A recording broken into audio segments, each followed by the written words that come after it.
Então, continuando aqui com as nossas considerações físicas, o livro apresenta alguns tipos de escoamentos, né? Ele apresenta uma classificação dos tipos de escoamento encontrados em convecção natural, né?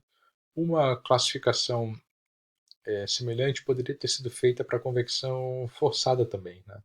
Mas não sei por que motivo essa classificação não foi apresentada.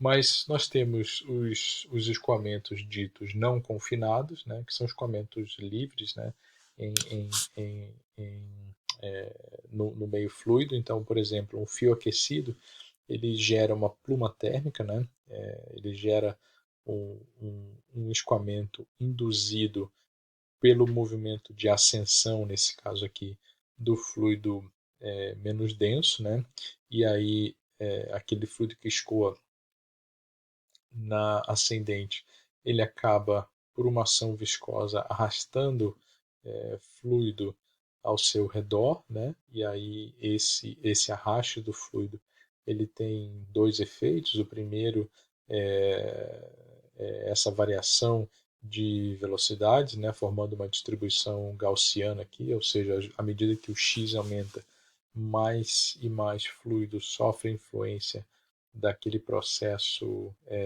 de convecção, né, de convecção térmica, ou seja, a espessura da pluma vai aumentando.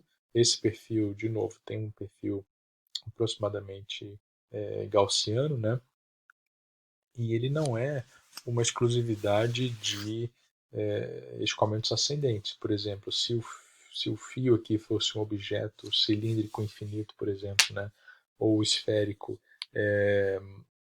resfriado, essa pluma ia ser simétrica, ela ia ser para baixo, certo? Porque agora a densidade na região do interior da pluma ia ser maior, né, ao contrário do que aparece aqui, do que do fluido longe da pluma.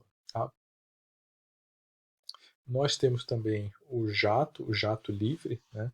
No jato livre, a única ou principal diferença aqui nas regiões mais próximas do bocal por onde é emitido o jato, por exemplo, né, existe um efeito de inércia aqui ainda nessa região, ou seja, aqui tem um mix de convecção natural e convecção forçada. Tá? É claro que nós temos também os escoamentos em camada limite, né? Camada limite laminar e camada limite turbulenta, adjacente a uma superfície aquecida, né? Que é esse caso aqui, mas a superfície poderia ser resfriada também, aí o escoamento induzido na camada limite ia ser descendente, e nessa figura da direita aqui nós vemos uma ilustração da variação da espessura da camada limite, né, para uma superfície de parede aquecida, né, e o fluido estacionário, e nós vemos um ponto que é muito interessante, que é a variação da velocidade, ou seja, o perfil de velocidades nessa camada limite. Ele tem uma diferença bastante aparente com relação ao perfil de velocidades da camada limite de convecção forçada. Aqui nós temos um pico, exatamente um pico na região interna, um pico de velocidade. Né? Isso é porque, próximo da parede, obviamente, nós temos que respeitar a condição de não deslizamento. Porém, como a força motriz do movimento é a diferença de temperatura, à medida que nós vamos nos afastando da parede e indo em direção à parte isotérmica até infinito, longe da parede, a velocidade tem que cair, porque a temperatura está caindo, né, que é a força motriz, então a velocidade tem que cair também. Então nós temos aqui um pico de velocidades na região interna da camada limite, o que é ao contrário da camada limite de convecção forçada, né, onde, imaginando uma placa plana, né, o pico de velocidade está na borda da camada limite, certo? Tá? E aí o perfil de temperaturas também acaba sofrendo, né, essas variações em função dessa peculiaridade aqui para a convecção natural. Tá? E obviamente nós temos os escoamentos ditos confinados, né, que podem ser parcialmente confinados, ou seja, formando o canal, ou totalmente confinados, formando uma cavidade fechada. No canal, o que nós temos basicamente, né, são duas placas. Essas placas podem ser aquecidas ou resfriadas, né? A matemática é a mesma, mas aqui ele está colocando placas aquecidas, né?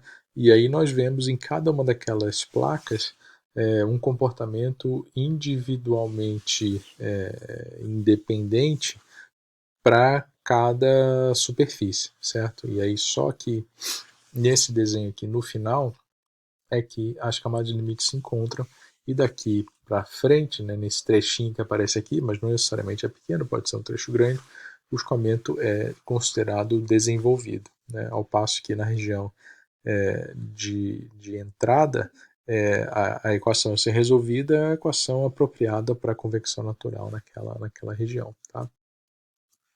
Um exemplo dessa geometria aqui são os dissipadores térmicos. Né? Os dissipadores térmicos têm essa característica de formação de canais não totalmente confinados. Né? E na cavidade fechada, o que nós temos, como o nome diz, é um invólucro selado, que pode ter geometria retangular, pode ter geometria cilíndrica, pode ter geometria de um canal anular, não importa, né? E as paredes desse reservatório fechado, elas são submetidas a um gradiente de temperaturas, né? Fazendo com que, primeiro, flua calor, né, da região de alta temperatura para a região de baixa temperatura, e essa fluência do calor ela obedece a um certo padrão de escoamento que é mostrado de uma maneira bem simplificada nesse diagrama aqui, ou seja, se eu aqueço uma superfície e resfrio a outra, o fluido adjacente àquela superfície onde a temperatura estava mais alta, ele vai se elevar, né, e começar a circular. E a fonte fria aqui, né, a superfície fria, ela gera um efeito exatamente o contrário, né, tá? No sentido contrário. E isso leva a essa formação de uma célula convectiva aqui internamente à cavidade, tá? É claro que há maneiras de minimizar isso, né? Utilizando fluidos, por exemplo, que tenham baixo coeficiente de expansão, como a gente vai ver, né? Mais alguns truques aí para retardar esse processo que a gente vai discutir também, tá? Então, no primeiro vídeo, que é o que nós vamos gravar na sequência, nós fazemos uma dedução das equações de convecção natural para uma camada limite. Não é bem uma dedução completa, porque a gente já fez isso para convecção forçada, né? E aqui eu só vou chamar pela memória do que foi feito naquela aula, porque vão mudar apenas pequenas coisinhas, tá? Só que essas coisinhas que vão mudar, que dizem respeito à variação da massa específica com o empuxo, elas são cruciais, tá?